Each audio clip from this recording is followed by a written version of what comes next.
Join me as I dive deep into the life of James Dean to uncover the truth behind his sexuality. Can I find the evidence that answers the question, was he really gay? James Dean is an icon of American cinema, known for his roles in films like Rebel Without a Cause, East of Eden, and Giant.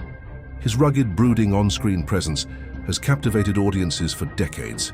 Yet alongside his professional legacy, there's an ongoing debate about his personal life, specifically his sexuality.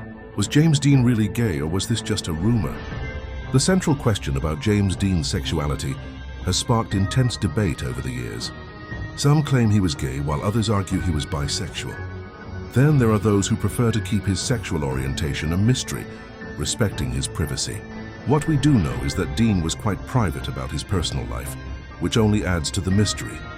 His short life was filled with a small circle of close friends and a few significant relationships, but concrete evidence about his sexual orientation remains elusive.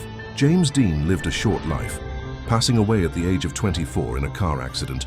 During his brief time on this earth, he had several relationships and rumored affairs that have contributed to the speculation about his sexuality.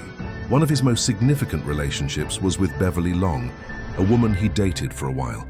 However, there were also whispers about his relationships with men, particularly with actor Rock Hudson and director Nicholas Ray. The cultural context of the 1950s also played a significant role in shaping public perception. The McCarthyism era and the strict social norms of the time made it difficult for public figures to express their true selves freely. Several anecdotes and pieces of evidence have been put forward over the years to provide insight into Dean's sexuality. One of the most compelling pieces of evidence comes from Donald Turner's book, which detailed a relationship between Dean and a man named Bill Baird. Another significant piece of information comes from an interview with actor and friend Dennis Hopper, who hinted at Dean's openness about his desires. These stories, along with others, contribute to a complex picture of a man who might not have fit neatly into the societal norms of his time. To summarize, James Dean's sexuality remains a topic of debate. While there's no definitive proof, the accumulation of anecdotes and historical context does suggest that Dean may have been more than just straight. His openness to experiences and his defiance of traditional norms make him a fascinating figure in the history of cinema.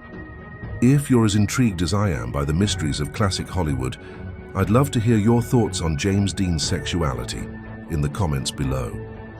If you're interested in more stories about the icons of old Hollywood, be sure to check out my video on the secret lives of classic Hollywood stars.